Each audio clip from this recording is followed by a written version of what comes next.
Hi there. I'm so excited to welcome you to the Arthritis Life podcast, where we share arthritis life stories and tips for thriving with autoimmune arthritis. My name is Cheryl Crow, and I am passionate about helping people navigate real life with arthritis beyond joint pain.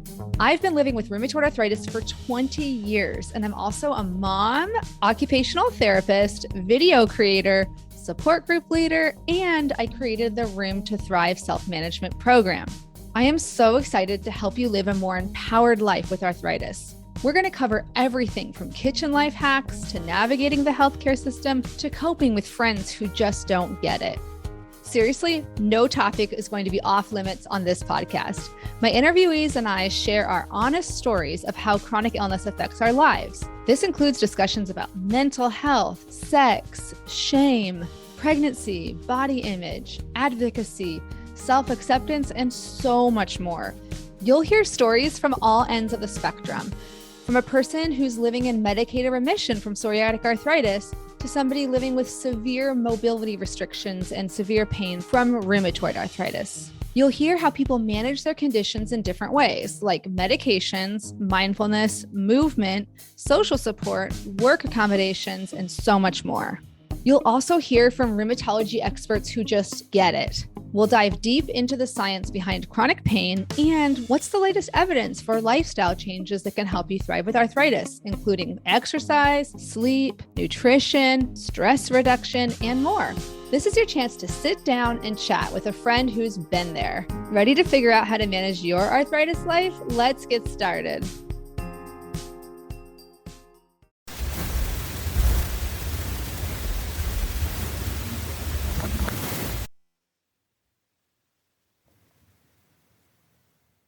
I'm so excited today to have Deb Andio, and she's going to be talking about a condition that we actually haven't covered on the podcast so far, which you'll hear. That's your little piquing your interest. But Deb, welcome so much to the Arthritis Life podcast. Thank you. Sure. Yay, thank you. Can you let the audience know, where do you live and what is your relationship to arthritis? Well, I currently live in Central Florida, just moved here about 18 months ago from Ohio, originally a Northeast Ohio girl up until a year and a half ago. And I have been diagnosed with osteoarthritis at the age of 30. Currently, I'm going to be 63 shortly, so I've had it for a long time. And then I was diagnosed with spondylolisthesis and also osteonecrosis in 2014. Wow, and that's what I was referring to when I said that you're discussing a condition that I haven't had on the podcast yet, which is osteonecrosis. Can you explain a little bit, what is that condition? Well, osteonecrosis basically is also known as avascular necrosis. And what that is, it's when you make it either an injury to the bone, or it can happen if you have too many steroids over time. There's a lot of different ways to get osteonecrosis, but what it is, it's when the condition where the bone tissue dies due to a lack of blood supply to that bone. And then, of course, without blood supply, which is our life, it can cause the bone to collapse and die. Wow. And is that more common in people with osteoarthritis? Well, sometimes it's odd. It's like a double-edged sword because you can get osteoarthritis and osteonecrosis. But if you have osteonecrosis, eventually it can lead to severe secondary osteoarthritis. Wow. Okay. Yeah. And In I my think, case, I had the osteoarthritis first and then Mhm. injured my knee, and it ended up affecting the blood supply. So, Yeah, when we say avascular necrosis, I mean, like, necrosis is like the death of the tissue, and avascular is like yes, without blood flow. So that correct. makes sense. And I'm just curious, from your own like personal, subjective, or lived experience, going back first to, I'm going to go back in time to when you've got your first diagnosis of osteoarthritis at age 30. What were some of your symptoms? And what was it like to get that diagnosis at a relatively young age for osteoarthritis? Well, I had chronic knee pain, and it was affecting my back as well because it seemed like my gait was off. And when I would go to the doctors back then, they'd be like, "Oh, you're too young for this." And I'm like, "Well, I got to have some type of explanation for the pain." And they're like, "Well, maybe you just overdid it," but the pain never seemed to go away. I had it for years. And finally, I got an official diagnosis at about 32 years of age. But I had the symptoms of osteoarthritis from probably age 29. So, Wow. And yeah, it is just like with rheumatoid arthritis, even though, I said you were relatively young for osteoarthritis, but I didn't mean to imply that young people cannot get it. It's just right, a little right. less likely. Whereas with rheumatoid, they're a lot more likely to get it in the 20s or 30s. But what did it feel like to get like emotionally to get that diagnosis? Were you validated or confused or I was finally validated because Mhm. sometimes back then I was almost insulted on a regular basis because I was always in good health, I was in good shape, and they thought I was drug seeking, and it really was very frustrating. I'm here because I have pain. I don't know what to do about this pain. It's affecting my everyday life. It's affecting my job.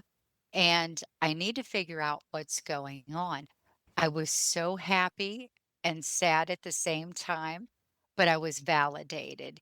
And I was just relieved to know that I had something because I knew something was going on in my bones that I couldn't explain.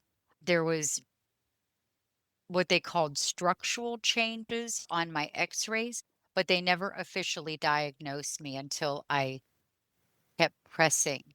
And I mean, I probably went through 4 or 5 different orthopedics before I found someone who would actually listen. Wow. And I'm just sometimes I think back to my former self as well and thinking back to your former self and just give a little hug to that person because it is such a frustrating, demoralizing Yes. experience to feel pain and be told repeatedly that and I mean, in your case, it was implied that you were drug thinking. That's just, no, it's Mhm. so I was frustrating. like, I don't even take aspirin. So, That's, I didn't take Advil, I didn't take Tylenol. I was not I ate healthy, I ate clean. Even 30 years ago, I was mm, more on the vegetarian side mm, than eating junk food. And I was just really stunned that a professional could say that to me. And of course, I did report that professional mm. and I fired them as well and then moved on. So, but I was so happy and relieved, honestly, when I found out that I truly had something because I knew at my age, there was no way could I stop hiking. I hiked all the time. When I was in junior high, I ran track and things like Mm. that. And to find out that I'm having a hard time walking up 3 flights of stairs at 30 years old, something had to be wrong. I mean, it is such a gut punch when you've been used to being so active and you just get this hit with this pain out of nowhere. And Yes. we're going to talk about the osteonecrosis too, but before, since it sounds like for about 20 years had just quote unquote, not to say just, but you had the osteoarthritis diagnosis without concurrently having the osteonecrosis. What were some of the treatments, whether that's medication or a lifestyle, that gave you some relief during that time and helped? Well, honestly, I didn't find much relief except for lifestyle. And for a while there, I was feeling sorry for myself and I quit moving around so much. And I noticed when I quit moving, I had more pain. And I thought, okay, I have to get it together and just keep going. And over the counter NSAIDs helped somewhat, but I wasn't a fan of taking things like that. Back then, they didn't have PRP injections like they do today and things like that. I did take a couple injections in the knee, and honestly, that didn't really do too much. The first one helped, but then the second one left me with more pain than I had originally. So I chose not to go that route either. I just found that it interfered with my life too much because then my knee was swollen. I couldn't work as much. And it was always one thing fixing it led to something else being a bother. So I just rolled with it really for years and just tried to adjust my lifestyle. I quit hiking as much, which really was sad because that's something I love to do. And any way I could do things to help ease the pain, I would. Heat was a godsend for me more than cold. Some people need cold to help them. I couldn't tolerate the cold. Heat is what really was a great thing for me. So, Yeah, no, thank you so much for sharing. And yet it really does seem to be an individual preference when it comes to heat versus cold. I find that with rheumatoid arthritis, there are times my joints feel really hot and inflamed. And in those cases, I mhm, do want the opposite. Like I want to cool them down. But when my joints are yes, cold and tender or stiff, I like to do heat. And I also just in general enjoy heat, the feeling of heat. So more than same. cold, I think. Although you know what, I'm not everyone's like that. People now are doing cold plunges all the time, so who knows? Oh, But no, I can't do that. yeah, yeah. I think it's an interesting example for me having rheumatoid arthritis, just as a little educational tidbit for those listening. For rheumatoid arthritis and the other inflammatory autoimmune forms of arthritis, we have what's called disease modifying anti-rheumatic drugs, or really they call them targeted treatments because it's your immune system that's accidentally or misfiring and attacking the synovial lining of your joints, and the medications really directly suppress those immune cells that are doing that. Whereas with osteoarthritis, still in the year 2025, with over 50 million adults having osteoarthritis, there are none that I'm aware of direct targeted treatments. I think because it's a process where something has gone away, right? You've had an erosion of the cartilage. There isn't like a medication that I'm aware of that's going to put it back in. I mean, I guess there's joint replacement surgeries, but long story short, it is helpful in a way. I sometimes feel like looking at other conditions that don't have targeted treatments for me makes me feel more grateful that I at least have access to them, even though they might have side effects or other things. So, little tidbit, I sprinkle in little educational tidbits in addition to your educational story. And I think a lot of people get tired of being told to just keep moving or keep exercising. But the personal stories and examples like yours where exercise helped is just really, I think, very helpful for people to hear. I know my own mom has osteoarthritis on one of her toes, and she says she doesn't do her 45-minute walk to an hour walk every day. She'll feel it like within that day if she skips it. Is that similar for you? Yes, yes. And there's times where, you might think you need to do all your steps at one time. There might be times I have to space it out into 3 times in a day because if I'm in pain already, even though I can't, say, walk a mile right now, I might Mhm. split it up into 2 halves in the morning and in the afternoon, and so on. So, yes, I agree. You have to keep moving for it to. Yeah. And I'm going to share in the links, because now we're going to talk about avascular necrosis or osteonecrosis. And Mhm. I will share some links. I'm a very visual learner. So in the show notes, I'll share some links where you can see the difference between osteoarthritis and osteonecrosis. But if you think about osteoarthritis, I think about the cartilage is the main thing that's being damaged. But in sounds like with osteonecrosis, from what I'm seeing and reading in my little research, is it's the actual, well, and sometimes that over time, that cartilage loss can lead to little areas of the bone eroding over time. But whereas the avascular necrosis seems to be more severe loss of the bone. And so, how did you get diagnosed with that? Or like, what were the symptoms you were feeling that led to that additional diagnosis? Well, I was actually exercising one day in the living room. I was doing a video and I felt this very sharp pain in my knee that almost took me to the ground. And I knew I hurt my knee somehow. I didn't know how, but I called my primary care doctor. He had me come in, checked it out, told me he wanted me to get an MRI. I got the MRI, and that's when I was diagnosed. They had seen on that MRI that I had small form of necrosis in my right knee in the medial femoral condyle, which is on the inner portion Mm. of your knee. Wow. So the imaging was what really definitively, yeah, okay. And what were the treatments for that? If Well, there's any? There really wasn't a specific treatment. What they suggest is that what was suggested to me is if I wanted to save my knee, the best thing to do would to be I'll use crutches. And I am not the most graceful person when it comes to crutch. I'd probably hurt myself more if I was using crutches on a daily basis.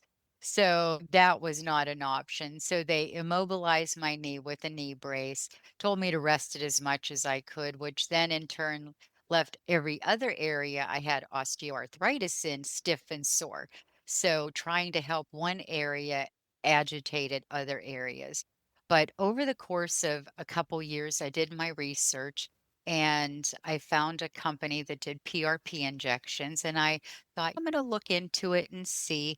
And because typically they say that the more corticosteroids that you have, the more likely you can develop osteonecrosis in high doses, of course. But at the same time, it's not something I wanted to take because I felt like I was just battling against myself. I'm trying to heal one way, and at the same time, the research I'm reading tells me not to do something. So I chose to go outside the box and found an orthopedic doctor who did PRP injections. And it, to me, honestly, was probably the best thing I ever did because they told me that my knee would most likely collapse within 2 to 4 years. It's been 11 years. My osteonecrosis has not changed any further from stage one than it did the day I was diagnosed. Now, granted, there's times the pain is more, but then there's times where I just recently got an MRI not long ago, and they told me I have more severe osteoarthritis versus the osteonecrosis end of it now. So even though, the PRP injections helped, it did save me at this point so far from having a total knee replacement because the bone has not collapsed. So I'm extremely grateful to jump outside the box and try something different.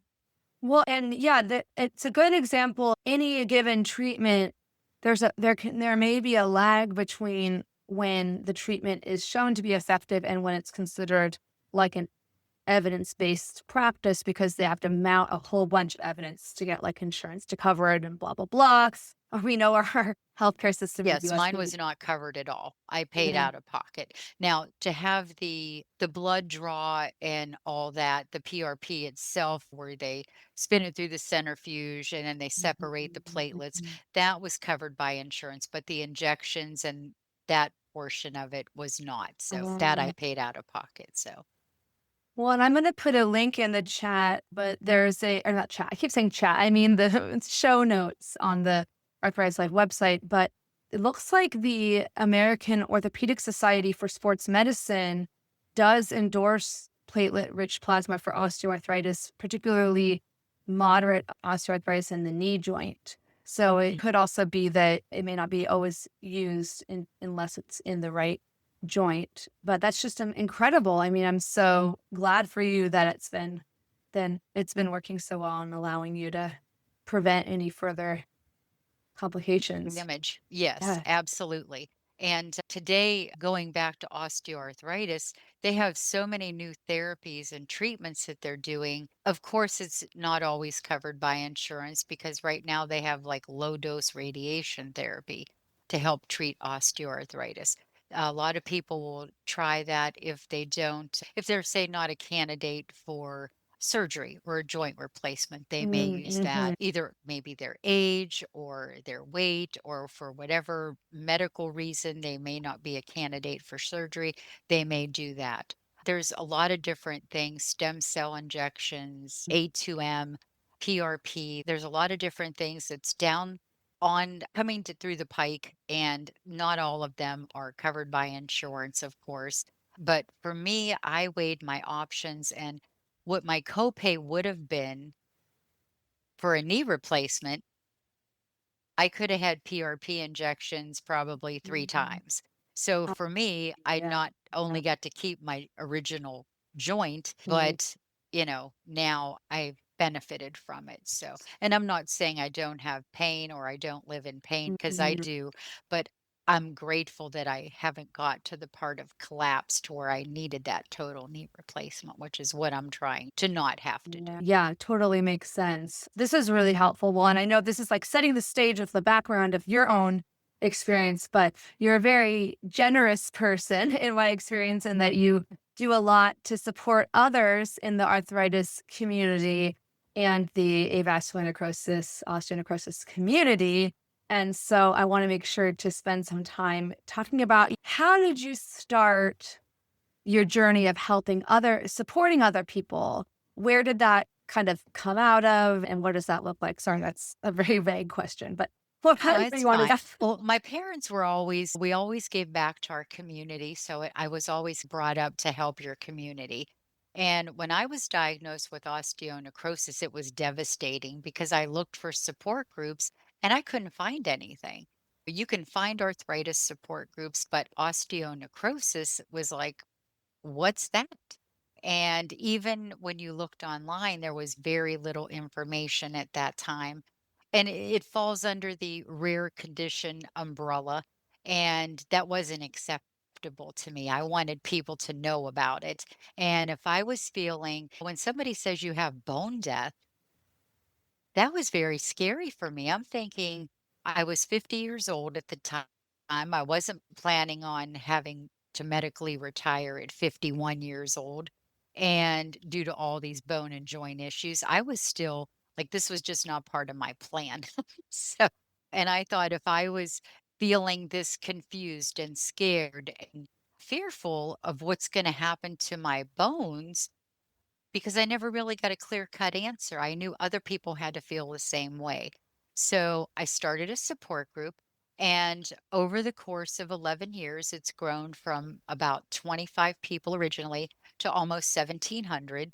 And it's now, instead of locally, it's worldwide with 22 different countries. I have members from various countries. So we may not all understand each other, and sometimes we might not communicate as well as we like because we're all different.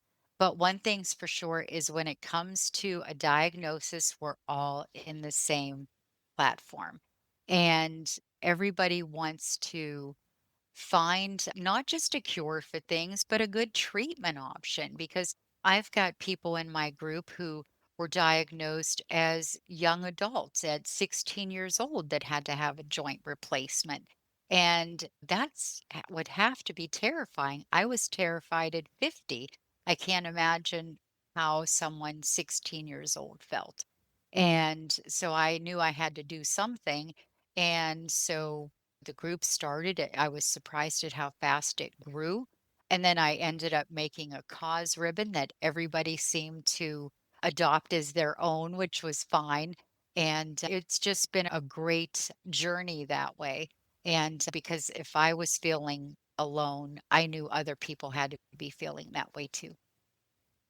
That's so inspirational to me. It resonates with me as well on a personal level.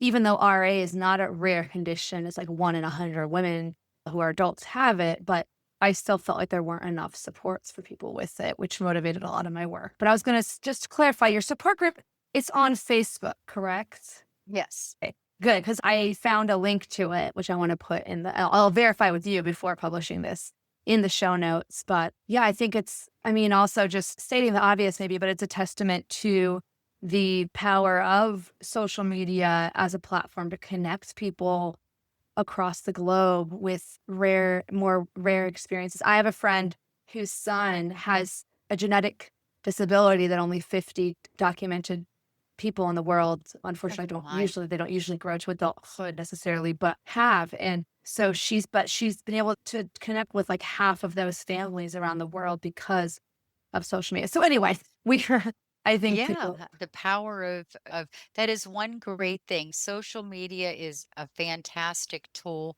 to get your point across, to draw people together and raise awareness. And you don't realize how many people are truly suffering. And in fact, I have several doctors in my group and therapists and things like that. And we were going through this during COVID, where we thought with all the steroids that were being used, and it was people were watching, and some of the orthopedic doctors are now doing paperwork because those that were on super high doses that were very ill, their chances can increase. So you have to be careful. And some of the treatment options, like bisphosphonates, certain medications to help stop deterioration of the bone, you have to be careful because if you have dental work that you need to do, it can cause other issues. So you really have to be Mhm. careful with what you're doing so you don't create one new problem trying to solve another. So that's so important. And I think you made a point earlier about that feeling of being newly diagnosed, whether you're 16 or 50 or 90, and that natural fear. It's almost, Yeah. I don't know if you felt the same way, but I felt like I treated my body well before my diagnosis. It sounds like similar to you. I was an athlete. I was a captain of my soccer team in college. But I still took it for granted. Like I thought, well, if I do the right things, then my body will be good. How a lot of people are raised, or not, we're not raised, but just assume. And it's such a destabilizing experience, but important one to recognize that there's an element of maybe randomness or things outside of our control, that something happened. You had that bone loss or that blood flow loss to your bone. And where was I going with that? Oh, just the power of having other people to support you in that period of time. Yeah. Yeah. So that's so helpful. And I was trying to look up like the prevalence of avascular necrosis. It sounds like it's a little hard to find the exact. In the United States, it's about 10 to 20,000 new cases per year. Yes. Okay, is that correct with what okay. Yes. So that's given the population of the US of 380 million or whatever. It is rare, but it's something to know about if you have a history of a bone injury or a joint injury. The other thing I wanted to point out, again, there's just little educational tidbits. I know of the people who listen to this podcast tend to be really like into research and learning. And I'm sure you all know how to those listening know how to do your own research. But I then want to just point out that the common joints affected in osteoarthritis versus osteonecrosis are a little different. Like they overlap, the Venn diagram overlaps, but it's not the same. So it looks like for avascular necrosis, it's the big ones like the hips and the knees, and then potentially shoulders and ankles.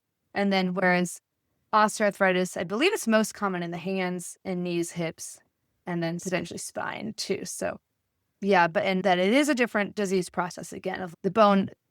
From osteoarthritis, your bone's not going to like collapse literally, but it can from the avascular necrosis. So Yeah. yeah, I think that's a little bit more of a. I would imagine that if I had the diagnosis, I would have a specific fear of this weird idea of like my bone can just collapse. Excuse me, this is my Yes. body. Like what? Yes, because I wasn't sure what was going to happen. And when you're talking with orthopedic who was giving you as much information as possible, but still quite vague because Mhm. they don't have a lot of time to sit there and go through everything with you, which is another thing which I love about having awareness is because you can't always spend a half hour, 45 minutes with your doctor, and you might need more information. So research is always the key, no matter what you're diagnosed with.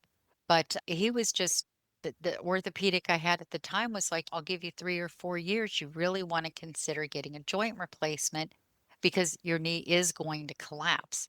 And that was so scary to me. I'm thinking, how am I going to do my job? And then the pain just kept like my bones at that time, especially the right knee, which had the osteonecrosis in it. Even today, it feels like there's a tourniquet around the top of my kneecap and below my kneecap. It is always cold. It could be 100 degrees out here in Central Florida, and my knee feels like it's about 30 degrees. And then, of course, when I lived in Ohio and it would get cold, I could barely move. There was just no way could I do it. And that was besides family, that was another reason why we moved here was for the heat factor. So, because I'm That a little more mobile. yeah, and that's a huge. factor. A lot of people ask me, well, you live in Seattle. Like, how do you deal with the weather there? But it's actually very mild. So for me, I do okay as long as it's not the extremes of cold or extremes hot.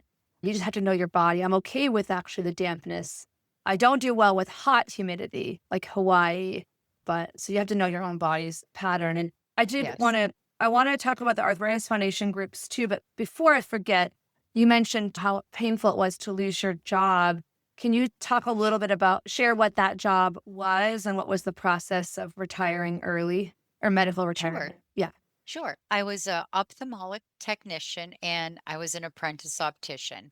And so what I did was I seen and pre-tested patients all day long before surgeries, after surgeries, getting them prepared for eye exams with their optometrist or ophthalmologist. We would see people after surgery, things like that.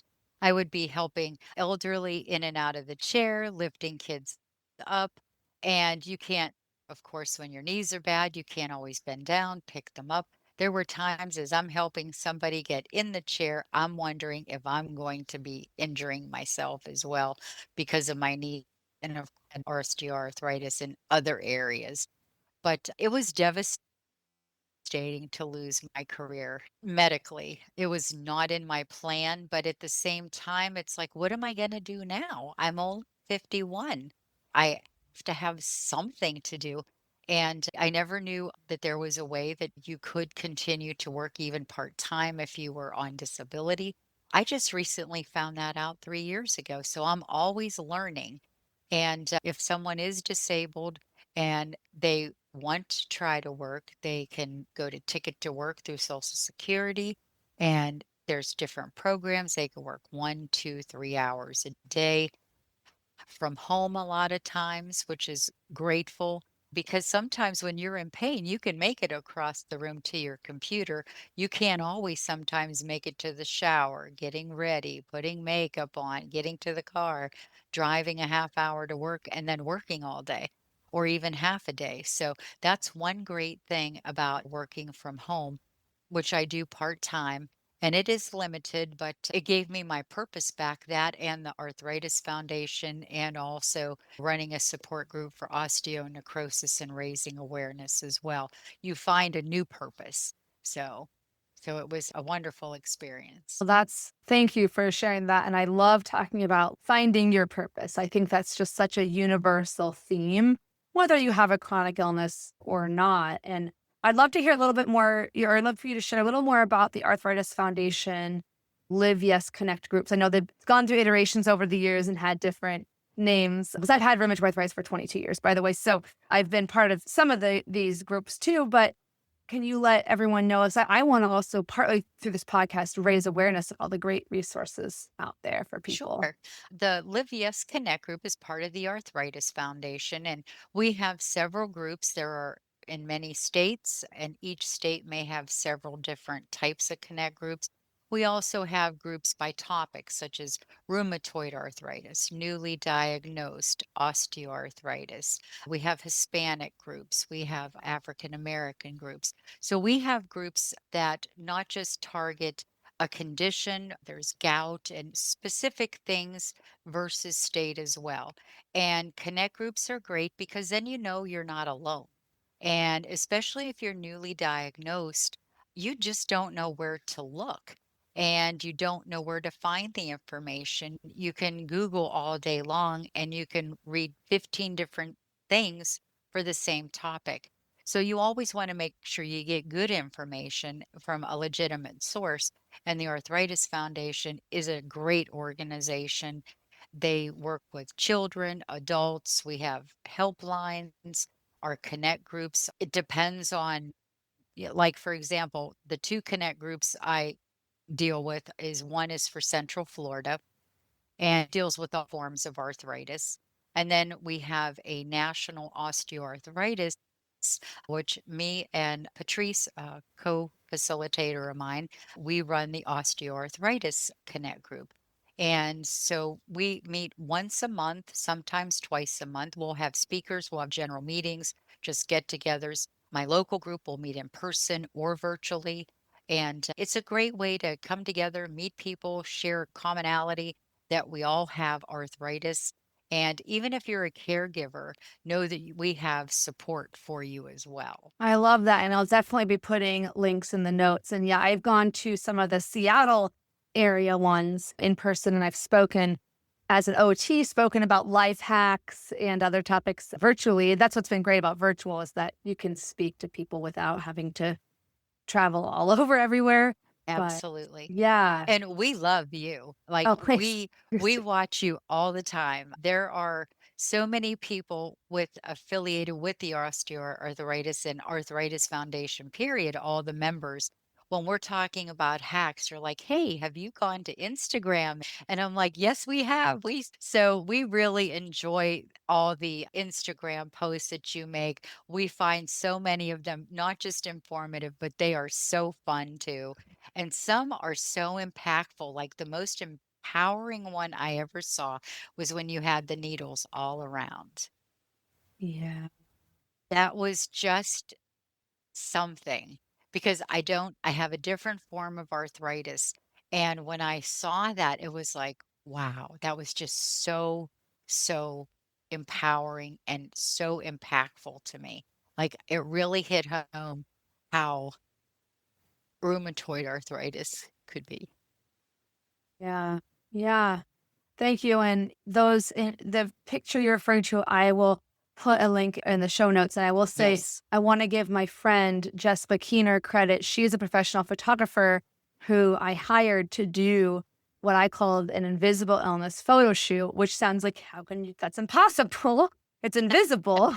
Yeah. But the idea is, I actually got the idea. So it's all like, we're all paying it forward because I got the idea. I saw a similar thing of a young woman, probably looked like she was in her mid-20s, laying on a couch. I can remember it clear as day. Unfortunately, I did not keep track of it, so I can't find it exactly. Maybe AI can help me somehow. But she's laying on a couch, she's blonde, and she looks quote unquote healthy, looks quote unquote normal. And then all on the ground in front of the couch are all her injections and medications. I don't even remember what condition it was from, but I remember thinking that immediately, it's pictures worth 1,000 words. And so I showed that to my friend Jessica, and I was like, that's the one idea I have going into this photo shoot that's like a really specific idea. And I had saved all my injections for a couple of years and my medication bottles because I thought I'm going to use these for an art project at some point. And so anyway, it's not to ramble about mine, but the response to it has been really incredible. And It was very powerful, very even, moving. and I'll say even people extremely close to me, like people who understand on many levels what I've gone through, even they said it hit me differently to see it like that. Yeah. So Because working with people with all forms of arthritis as a volunteer with the foundation, it's you talk to so many different people, but to grasp that was just such an empowering statement. And it was just so moving that people that have lived with rheumatoid arthritis and juvenile arthritis for years were just so moved by it. And it was just an amazing, it's very, we are just so grateful that the power that that photo had, really. well, thank you for taking the time to look at it. And it really is. I mean, this is just an example of the overall arthritis community is truly so supportive. And I know there can be in any place, any pockets of the internet or any pockets of human society, there are going to be times when, I don't know if you've ever heard of this phrase, the chronic illness Olympics or the disease Olympics, where everyone competes to see who has it worse. And it says, well, and honestly, I actually have to say, we all have to be humble to say, I honestly think at some point before I became more informed, I think sometime in the early 2010s, I said something like, oh, like people, when they hear arthritis, I think it's just osteoarthritis. That's like not that big of a deal, like Mhm. compared to rheumatoid. And I see now how that's not a helpful, and that's a very uninformed, that was an uninformed comment to make. But even like it took me learning from other patients. So wait a minute. First of all, they're different things. Osteoarthritis can be just as debilitating as rheumatoid arthritis. And and B, it's just not helpful to compare like who's had it worse. And I don't know, does that ever happen in some of your groups where you have to It kind of does. facilitate. It does. And what, you have to kind of just know that everyone is different. And there are times to where I feel like I don't know if I could go on if I had some things that I have members that Mhm. deal with on a daily basis because they are just in so much pain and they've been through so much. And then they sometimes think the same thing about me. And I'm thinking, well, so we all have that. I feel that when you're diagnosed with something, you have more empathy for people in general. And I think that's a good quality. So, because Mhm. there's a lot of that should be going around today. Mhm. But, I think that when we take time to appreciate what other people have, because you don't know what it could take for someone to come to that support group. It could take them every bit of energy they have so they could come in and hear a speaker or share a moment. That's why I really am so happy to do it on virtual platforms as well as in person because you could lose a lot of connection because arthritis and many chronic conditions are isolating. And, you know, they're already isolated enough. And then if they don't have access to a support group online, they may not talk to somebody about their condition who really understands for months. Mhm. And so we try to, at the Arthritis Foundation, being a Connect Group facilitator, always try to reach out to. And that's why they also have the helpline and different things as well. So if you need something, you can Mhm. call them and they'll connect you with the right people. That's super, super helpful. I wanted to say, so I think I've said this in a previous episode, but I do think it's important.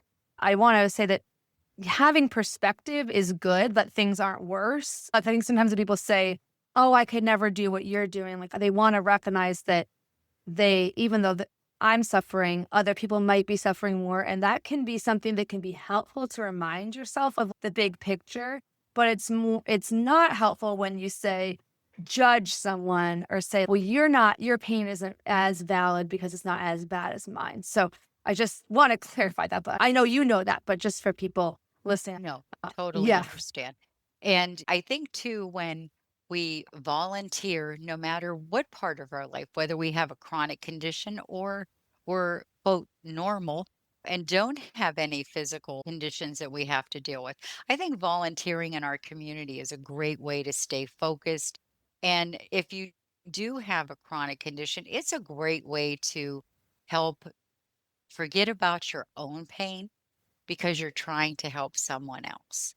And I think we need a lot more of compassionate people out there today. And I think that whether you're helping in a support group or a soup kitchen or just taking phone calls or answering calls for whatever, I think that making use of your time helping others definitely takes your focus off of your own condition or your own issues, whatever it could be, and it puts focus on others, which is, I think, what human beings are supposed to be for. We're spiritual beings Mhm. on a human journey. So.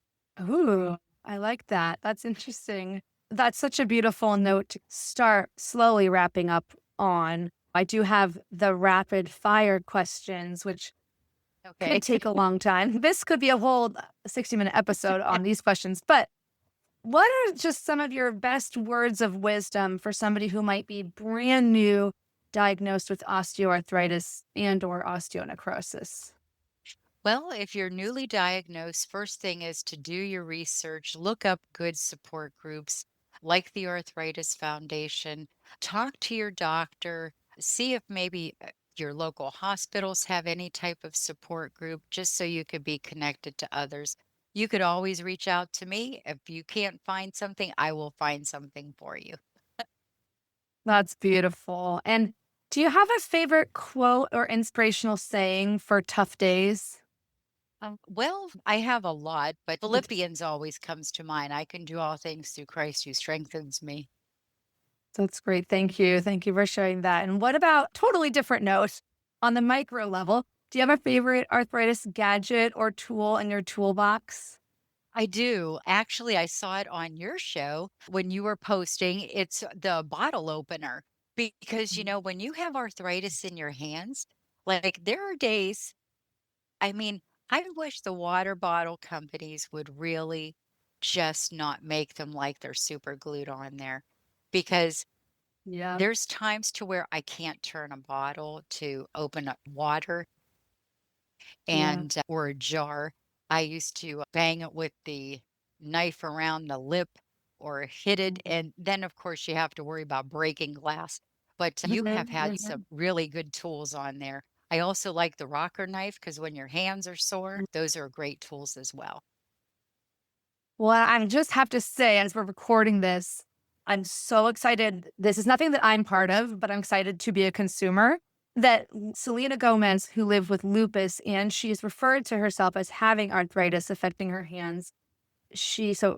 Arthritis can occur with along with lupus, and has designed. I don't know if you saw this on social media. If we're on the same follow the same people. I'm not really into necessarily like a lot of beauty products and perfumes or anything. I don't have perfume, but she's putting out a signature perfume that was specifically designed with a team of like hand therapists, like occupational therapists and other people who could specialize in the packaging so that the perfume bottle is a long, like a circle that the part where you press it down is also a wide circle. So you're not having to squeeze with your thumb.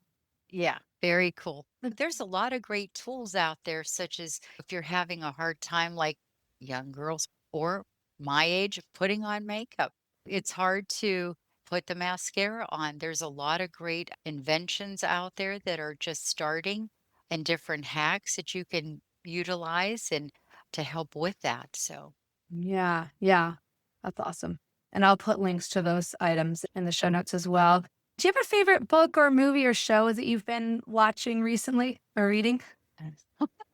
well, I read all the time. I don't really have a favorite book because I love all books. So I do Mhm. more life books versus like fiction. I'm not a Mhm. big fiction person, but I love all books. So I can't really have a favorite for that.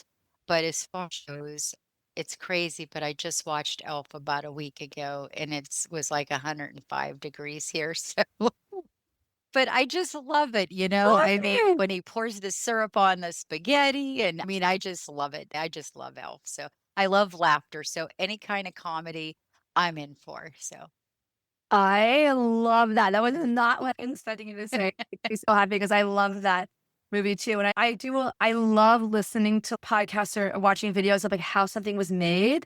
And so I've seen some of the behind the scenes of Elf and like Will Ferrell. Initially he was told like, no one's gonna think this is interesting, like that you're playing this big like baby kind of thing. And he's trust me. And it turned out of course he has perfect intuition on what's gonna work. He's pretty yeah. amazing. Okay, last one. This is the central question of this podcast that we answer through our conversations. But what does it mean to you to live a good life and thrive with your health conditions? Well, for me, as long as I am able to wake up every morning and get my walk in, I try to eat healthy, do indulge on occasion. My guilty pleasure is a mocha frappe. And I could Oh. probably drink them every day, but I don't because I could feel it the next day. And so I just really feel that you have to do what's best for you. And it may not always be what's best for someone else, but I really believe the more you give to someone else, the more you'll feel better for yourself as well. So, Yeah, I mean, it sounds like a big part of thriving for you is being able to be part of a community and be a leader and connect people, be a guide for them and answer their questions too, which is such a beautiful thing. Like I sometimes say for myself too, I'm like a tour guide for people who are venturing yeah, into a new thanks. world. The new world that, yeah, it's like you're a tour guide if they accidentally landed in the world of having osteoarthritis and osteonecrosis. It's not like I planned a trip to Paris. It's like your Right. plane got rerouted and now you're in Timbuktu. And you're like, okay, I'm going to guide you through this. And that's a beautiful thing, Sonia. I'm biased because that's what I love too. But yeah, just very last question. Thank you so much for all your time. Where can people find you online? Well, I am on Facebook. My name is Deborah Andio. You could just look up. Actually, if you Google my name, there's a lot of things will pull up. So I have a blog at jointpurpose.com. You could find me on Instagram, Chronically Grateful Me. Also, I have one for just my everyday Deborah Andy, and I'm really into social media. We also have a osteoarthritis, osteonecrosis support groups, things like that. So I'm all over social media. So, Yes, and she's given me all her links, so they're all going to be in the show notes as well. So thank you so much. I thanks, learned a Cheryl. lot, and I'm so glad that your joints are doing relatively speaking up pretty well right now, and just crossing my fingers that there's some new breakthroughs in maybe regrowing that tissue or giving some relief. So thank you Yeah, so and much. if anyone out there with osteoarthritis or osteonecrosis, please check out the connect groups. A lot of, even if you have whatever condition you may have, there's always a connect group or a support group out there Yeah. for you.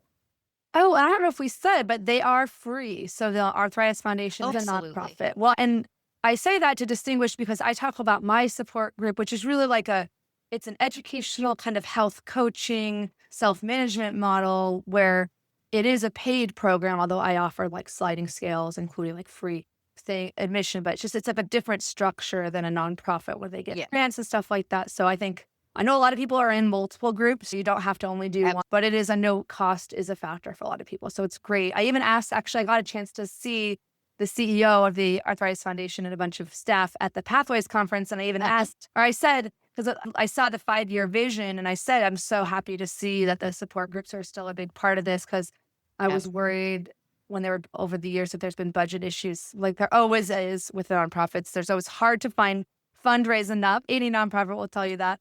It's fundraising is a struggle, but no, these are a huge priority. These aren't ever going to go away. So I was like, yes, yeah. yes, So absolutely. it's wonderful to see that. Well, thank you so much. And I hope Thank you, everyone Cheryl. connects with you offline, and we'll talk to you later. Bye bye for All right. now. Have a great day. You too.